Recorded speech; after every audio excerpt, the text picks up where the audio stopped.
Hello and welcome back to Dronacharya IAS YouTube channel. This is daily newspaper video जिसमें हम the Hindu newspaper के आज के important articles को ब्रीफली कवर करते हैं। हमारी यूपीएससी प्रिपरेशन में करंट अफेयर्स का खास इम्पोर्टेंस है। चाहे आप प्रीलिम्स पॉइंट ऑफ व्यू से देखें तो बहुत सारे क्वेश्चंस डायरेक्टली करंट इश्यूज से डिराइव होते हैं, जिन्हें हमें हमारी बेसिक तैयारी के साथ, हमारी स्टैटिक जीएस के साथ लिंक करना होता है। एंड बहुत से ऐसे टॉपिक्स जो कि मेंस पॉइंट ऑफ व्यू से भी काफ़ी इंपॉर्टेंट रहते हैं एंड सिमिलरली फॉर इंटरव्यू। तो हमारी पूरी यूपीएससी जर्नी में हमारा करंट अफेयर्स के साथ अप टू डेट रहना और किस तरह ये करंट अफेयर्स हमारी प्रिपरेशन से लिंक करते हैं, ये जानना ज़रूरी है। तो आज के पेपर में वो सभी आर्टिकल्स जो कि हमारी तैयारी के हिसाब से इम्पॉर्टेंट हैं, उस पर्सपेक्टिव से हम इन्हें डिस्कस करेंगे। आज है 30 सितंबर, तो चलिए शुरू करते हैं आज के द हिंदू न्यूज़पेपर के मस्ट रीड आर्टिकल्स। हमारा आज का पहला आर्टिकल फ्रंट पेज पे आपको मिलेगा, which is related to Kaveri water sharing dispute. ये एक ऐसा टॉपिक है कि अगर आप अपनी ज्योग्राफी की क्लासेस में भी कावेरी के बारे में पढ़ते हैं, कावेरी रिवर जो कि साउथ इंडिया में बहुत इम्पॉर्टेंट रिवर है, इसे दक्षिण गंगा कहा जाता है। Kaveri is such an important river that this is known as Dakshin Ganga. Now दक्षिण गंगा इसलिए कहा जाता है क्योंकि जिस तरह नॉर्थ में गंगा पवित्र है, होलीएस्ट रिवर है, सिमिलरली साउथ इंडिया में कावेरी का भी सेम कंपैरिजन है। कावेरी साउथ इंडिया की होलीएस्ट रिवर्स में से आती है, इसीलिए दक्षिण गंगा कह लीजिए या फिर गंगा ऑफ साउथ कावेरी को कहा जाता है। It's a very prominent river. Western Ghats में ब्रह्मागिरी हिल्स, कर्नाटका के अंदर हमारे पास ब्रह्मागिरी हिल्स हैं, जहाँ से ये रिवर ओरिजिनेट करती है। और ये ब्रह्मागिरी हिल्स अपने आप में एक इम्पॉर्टेंट पिलग्रिमेज और टूरिस्ट डेस्टिनेशन भी है। बिल्कुल क्रूग का जो एरिया है आपके कर्नाटका का, वहाँ से कावेरी रिवर ओरिजिनेट करती है।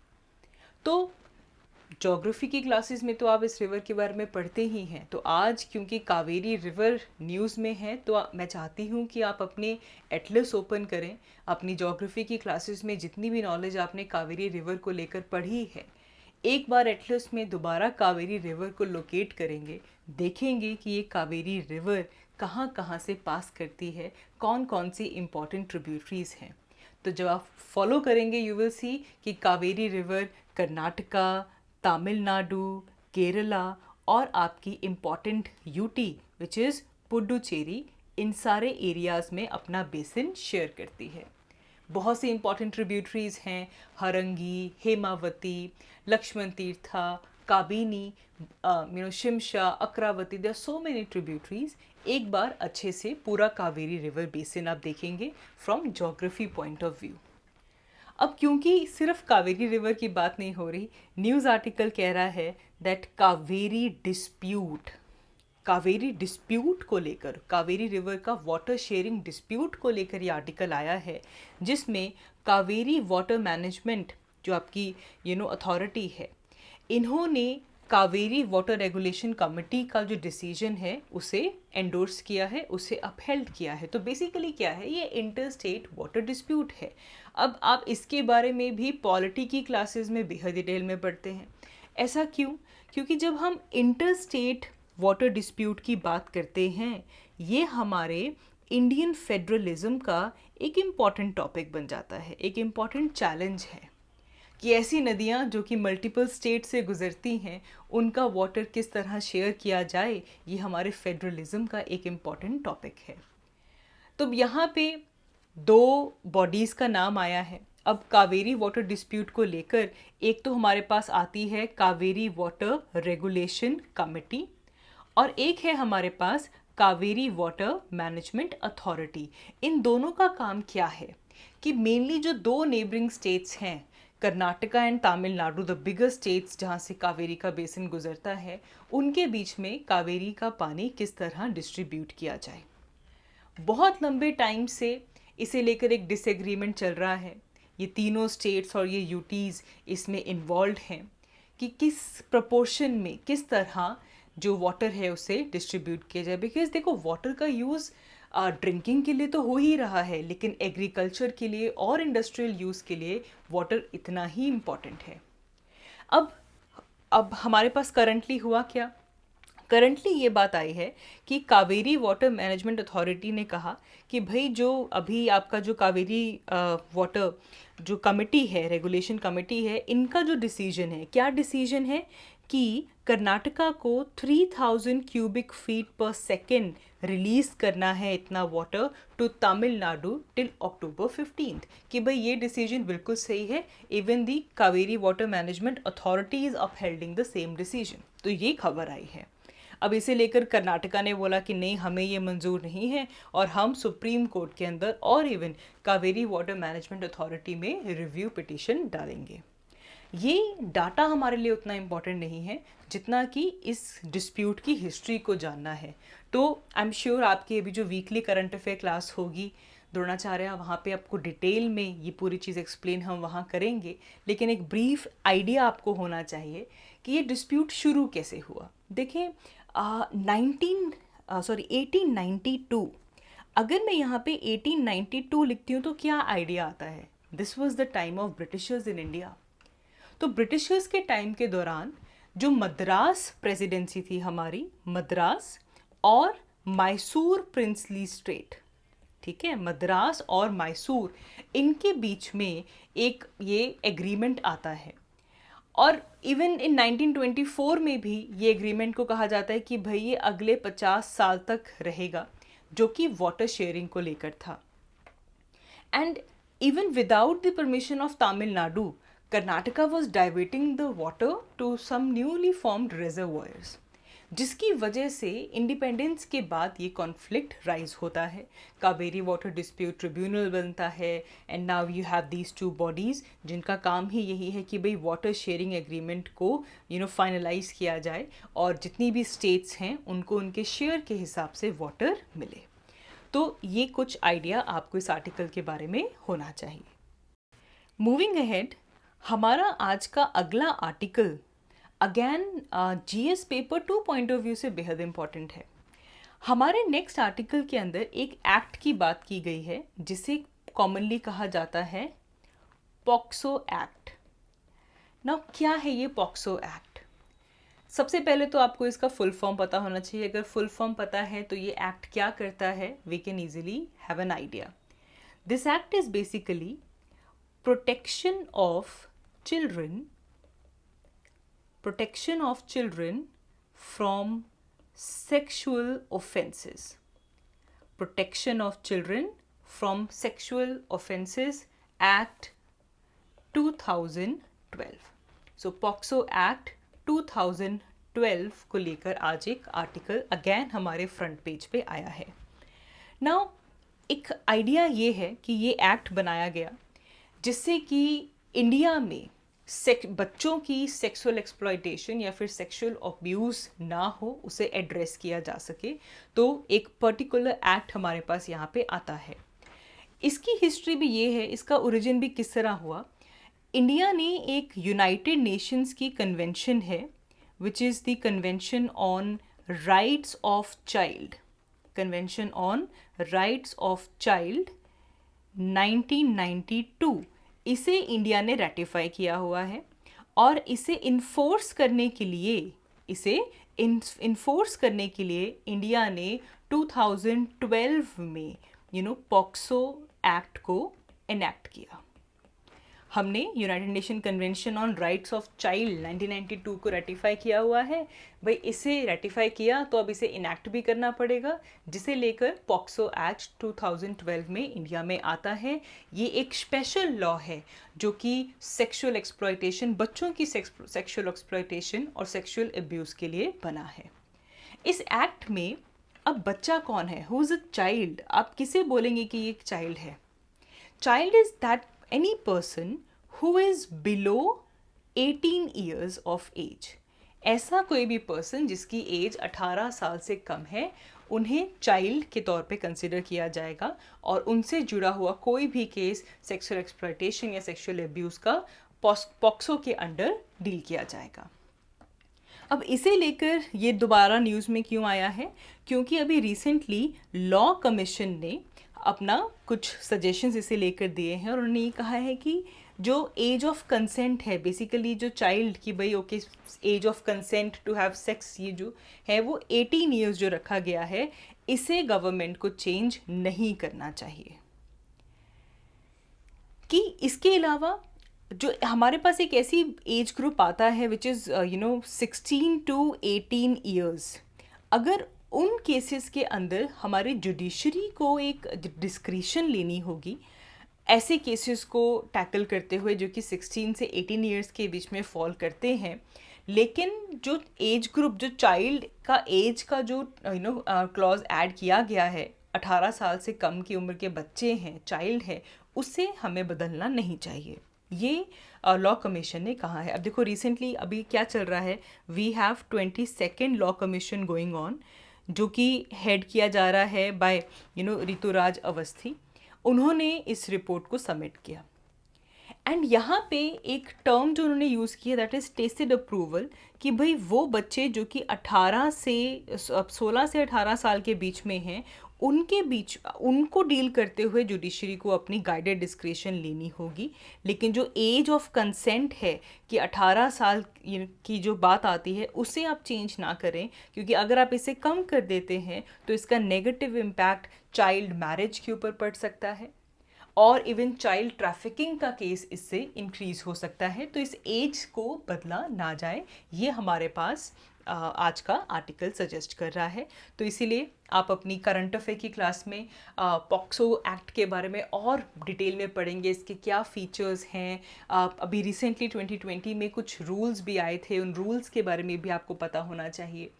पॉक्सो एक्ट इंडिया के अंदर इम्प्लीमेंट हो, उसको लेकर कौन कौन से इश्यूज़ हैं, कौन कौन से चैलेंजेस हैं, ये आपको पता होना चाहिए, because ultimately it comes under the initiative to curb the child abuse in India. तो क्या इसका पूरा सिचुएशन है, सिनेरियो है, मेंस पॉइंट ऑफ व्यू से इम्पॉर्टेंट बनता है, so you should know about it. Prelims point of view से जो बात मैंने यहाँ पे आपको बताई कि ये यूएन की कन्वेंशन थी हमारे पास, जिसको इम्प्लीमेंट करते हुए ये एक्ट आया है। इस एक्ट का ऑब्जेक्टिव क्या है, इसमें चाइल्ड की एज क्या है, ये कुछ बातें आपको ध्यान में रखनी है। मूविंग अहेड, हमारा अगला article as an editorial paper में आया है, जो कि basically South China Sea dispute से रिलेटेड है। South China Sea dispute, again very very very important. International perspective से टॉपिक बहुत इंपॉर्टेंट हो जाता है। अभी रिसेंटली क्या हुआ, चाइना और फिलीपींस को लेकर न्यूज़ रिवॉल्व कर रही है। चाइना ने साउथ चाइना सी का एक एरिया है जिसे कहा जाता है स्कारबोरो शोल। ये एक ऐसा एरिया है जहां पे चाइना ने बैरिकेड्स इंस्टॉल कर दिए थे एंड रिसेंटली क्या हुआ, फिलीपाइंस ने उन बैरिकेड्स को ब्रेक कर दिया, जिसके बाद again troubled waters, South China Sea dispute, South China Sea intention, ऐसे आर्टिकल्स उभर के आपके पेपर में आ रहे हैं। तो चाइना ने बैरिकेड लगाया जिसे फिलीपींस ने तोड़ दिया, तो इतना बड़ा आर्टिकल क्यों छप रहा है, because this belongs to South China Sea region. अब क्या है ये, सबसे पहले तो आप समझे what is this South China Sea. आप जब एशिया का मैप पढ़ते हैं तो आप देखते हैं चाइना के आसपास, चाइना का ये जो साउथ ईस्टर्न एरिया है between Bruny, Philippines, Malaysia, Taiwan, Vietnam, Indonesia, this entire region, this is called as South China Sea. ये क्या है, South China Sea है। And China is basically trying to have more power over this entire region. और इस पूरे सी को लेकर अब टेरिटोरियल इश्यूज रेज हो चुके हैं और लगातार पिछले कुछ सालों से डिफरेंट कंट्रीज के चाइना से इस चीज़ को लेकर इश्यूज हैं।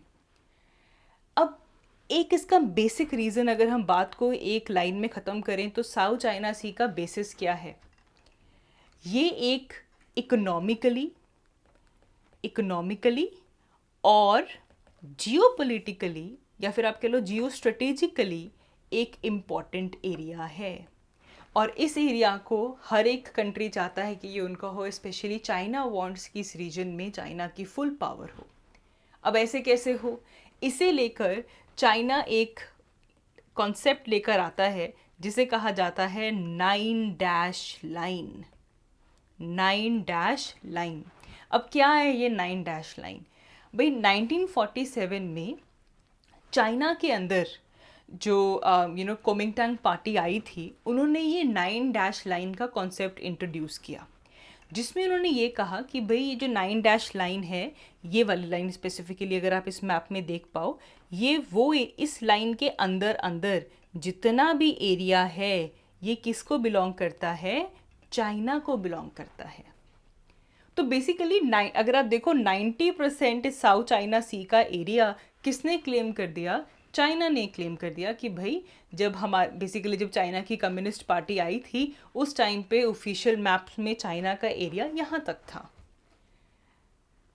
अब बिल्कुल देखो, फिलीपींस, मलेशिया, वियतनाम, इंडोनेशिया, ये वो ऐसे कंट्रीज़ हैं जिनके बिल्कुल पास से ये लाइन गुजर रही है, और यहाँ पे वो सभी एरियाज़ आ जाते हैं जिनको लेकर आप अलग अलग टाइम पे न्यूज़ सुनते रहते हैं। करंटली स्कारबोरो शोल जो है, जो फिलीपींस के पास में है, ये न्यूज़ में है।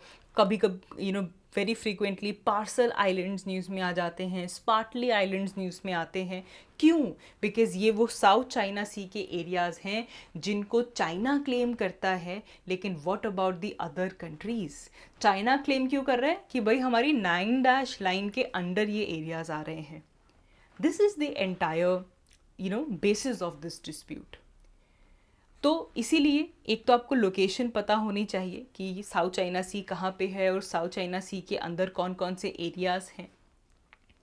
चाइना ने फिज़िकली उस सी के अंदर जो आइलैंड्स हैं उनके ऊपर कंट्रोल करना बढ़ा दिया है। कुछ एरियाज़ पे पोर्ट्स, मिलिट्री को इंस्टॉल किया है, एयर स्ट्रिप्स बनाए हैं, स्पेशली अगर हम पार्सल और स्पार्टली आइलैंड्स की बात करें। रिसेंटली वुडी आइलैंड जो है उसे भी मिलिटराइज किया है चाइना ने। तो China is basically trying to assert the territorial control कि इस एरिया का पॉलिटिकल इकोनॉमिक इंटरेस्ट हर तरह से चाइना के अंडर आए। But US is trying to intervene in this matter, चाहे वो ताइवान की सपोर्ट हो, अब चाहे वो फिलीपींस की सपोर्ट हो, तो US is trying to intervene in this matter. अब इससे एक तो क्या हो रहा है कि साउथ एशिया के अंदर ये जो मिलिट्री एक्टिविटी है, ये जो नेवल प्रेजेंस है, वो बढ़ चुकी है। And it has also provided weapons in aid to China's opponents as well, specially अगर हम यूएस की बात करें तो। साउथ चाइना सी अपने आप में इम्पॉर्टेंट है। एक तो देखो यहाँ पे ऑयल प्रेजेंट है, कहा जाता है 11 billion barrels of oil are present over here. And similarly natural gas की कुछ 190 ट्रिलियन क्यूबिक फीट के करीब natural gas south China sea में डिपॉजिटेड है। तो क्यों नहीं चाहेगा कोई कंट्री कि साउथ चाइना सी का एरिया उनके अंडर आए, जहाँ से ऑयल और नेचुरल गैस को वो ऑक्यूपाई कर सके, कंट्रोल कर सके। फिर फिशिंग ग्राउंड्स यहाँ पे बहुत ज़्यादा प्रोमिनेंट हैं, जो कि इस एरिया के कितने ही लोगों की एम्प्लॉयमेंट का सोर्स हैं। ट्रेड रूट बहुत इम्पॉर्टेंट है, मतलब बहुत 21% के करीब ग्लोबल ट्रेड जो है वो इन वाटर्स के थ्रू होता है। तो इसलिए साउथ चाइना सी इकोनॉमिकली भी और जियो स्ट्रेटेजिकली भी इम्पॉर्टेंट है। इससे और डिटेल डिस्कशन आप अपनी वीकली करंट अफेयर क्लासेस में साउथ चाइना सी डिस्प्यूट को लेकर देखेंगे। बट अगैन आज एटलस ओपन करके इस एरिया को आप ध्यान से फोकस करेंगे। नेक्स्ट हमारे पास एक आर्टिकल आया है, which is the main idea of the article is around कि हमें हमारी पुलिस फोर्सेस के अंदर विमेन रिप्रेजेंटेशन को इंक्रीज़ करना है। अब देखिए रिसेंटली क्या हुआ है कि पार्लियामेंट में आपकी constitutional amendment act 128 constitutional amendment जो बिल जो पास हुआ है, जिससे कि 33% रिप्रेजेंटेशन विमेंस को मिल रही है in the house of people, in legislative assembly of every state, in legislative assembly of Delhi. तो इसे लेकर विमेन रिप्रेजेंटेशन का जो इशू है वो काफ़ी ज़्यादा अभी हाईलाइटेड है। और इस आर्टिकल के अंदर किस तरह पुलिस फोर्सेस के अंदर विमेन रिप्रेजेंटेशन होनी चाहिए, कितनी होनी चाहिए, उसको लेकर काफ़ी अच्छा डाटा और सिनेरियो आपके सामने प्रेजेंट किया गया है। आई वुड लाइक कि आप इस आर्टिकल को अच्छे से पढ़ें। स्पेशली देखिए, आज की ही वीडियो में हमने पॉस्को एक्ट की बात की है, तो उस ऐसे एक्ट में, क्योंकि देखो एक तो बात क्या है कि जो पॉक्सो एक्ट है वो जेंडर न्यूट्रल है, so sexual abuse can be against a girl as well as a boy, but girl के केस में विमेन पार्टिसिपेशन अगर पुलिस फोर्स में होगी तभी ऐसे एक्ट्स, इतने सेंसिटिव एक्ट्स की इम्प्लीमेंटेशन भी सही तरह हो पाएगी। सेकेंडली, यहाँ पे एक बड़ी अच्छी चीज़ हमारे सामने रखी गई है, वो ये है कि आपको पता होगा we have 3 list, state list, centre list and concurrent list. जब क्रिमिनल लॉ या क्रिमिनल प्रोसीजर की बात आती है, ये इशू सेंट्रल गवर्नमेंट के पास कॉन्करेंट लिस्ट में आता है, जिसकी वजह से सेंट्रल गवर्नमेंट का इस पे कंट्रोल कंपैरेटिवली ज़्यादा है। तो इसीलिए सेंट्रल गवर्नमेंट ने, ताकि विमेन की रिप्रेजेंटेशन पुलिस फोर्सेस में बढ़े, कुछ अमेंडमेंट्स किए थे इन क्रिमिनल लॉज में, क्रिमिनल प्रोसीजर्स में, जिसमें ये कहा है कि अगर किसी विमेन एक्यूज्ड को अरेस्ट करना है, सर्च करना है, तो वो सिर्फ एक विमेन पुलिस ऑफिसर ही कर सकती है। कुछ ऐसी स्टेटमेंट्स और रिपोर्ट्स ऐसे नेचर की हैं जिनको सिर्फ और सिर्फ एक विमेन पुलिस ऑफिसर ही जो है वो रिकॉर्ड कर सकती है। ठीक है, तो इससे क्या हो रहा है कि पुलिस फोर्सेस को, स्टेट्स को, बिकॉज अब स्टेट का रोल क्यों आ गया, बिकॉज पुलिस स्टेट सब्जेक्ट है, तो अब सेंटर क्या कर रहा है कि जो क्रिमिनल प्रोसीजर्स हैं, क्रिमिनल लॉज हैं, उनमें ऐसे क्लॉजेज ऐड हो रहे हैं जो कि सिर्फ और सिर्फ विमेन पुलिस ऑफिसर्स को जिसका चार्ज दिया गया है, तो इसे इम्प्लीमेंट करने के लिए नेचुरली जो स्टेट है, क्योंकि पुलिस स्टेट के कंट्रोल में आती है, तो उन्हें भी विमेन रिप्रेजेंटेशन इंक्रीज करनी होगी। तो इसे लेकर एक अच्छा आइडिया, इस एक अच्छे व्यू पॉइंट से ये आर्टिकल आज के द हिंदू न्यूज़पेपर में आया है। It's a very good editorial, please do read it. Next article हमारे इकोनॉमी पॉइंट ऑफ व्यू से इम्पॉर्टेंट है। इस आर्टिकल में कहा गया है कि हमारा जो कोर सेक्टर है, हमारी इकोनॉमी की जो कोर सेक्टर इंडस्ट्रीज़ हैं, लास्ट जो हमारा अगस्त का महीना था उसमें काफ़ी अच्छी ग्रोथ देखने के लिए मिली है। इन 8 इंडस्ट्रीज़ की जो ग्रोथ है वो तकरीबन 12.1% तक इनकी प्रोडक्शन गई है, राइस की है। रीज़न ये था कि कंपैरेटिवली ड्रायर सीज़न था, जिसकी वजह से हम इसे डिटेल में देखेंगे कि ड्राई सीज़न होने की वजह से जो इंफ्रास्ट्रक्चर का जो मेनली एरिया है उसमें कोई डिप नहीं देखने के लिए मिला, राइज ही देखने के लिए मिला है। तो हमारा कोर सेक्टर स्ट्रेंथन अप हुआ है। अब मैं कोर तो बोल रही हूँ, क्या है ये कोर? तो आप इकोनॉमी में इसके बारे में पढ़ते हैं, बट एक ब्रीफ मैं आपको यहाँ पे दे देती हूँ। हमारी इंडियन इकोनॉमी में we have 8 core industries. 8 core industries हैं, या फिर कह लो 8 कोर सेक्टर्स हैं। कौन कौन से सेक्टर्स हैं? Coal, crude oil, natural gas, refinery products, fertilisers,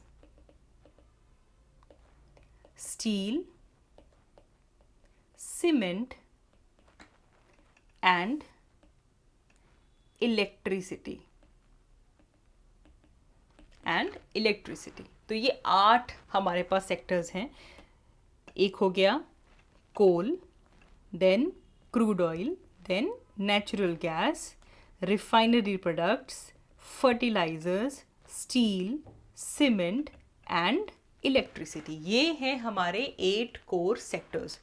अभी इम्पॉर्टेंट इसलिए हैं, आपने देखा होगा हमारे पास आता है index of industrial production, very important, index of industrial production, जिसमें हमारे इंडिया की इंडस्ट्रीज़ की प्रोडक्शन को शो किया जाता है। इट्स एन इंडिकेटर कि हमारे एक गिवन टाइम के अंदर इंडस्ट्रियल प्रोडक्ट्स कितने किस वॉल्यूम का चेंज आ रहा है, प्रोडक्शन इंक्रीज़ हो रही है, डिक्रीज़ हो रही है, कितनी इंक्रीज़ हो रही है, तो उसे लेकर इंडेक्स ऑफ इंडस्ट्रियल प्रोडक्शन आता है।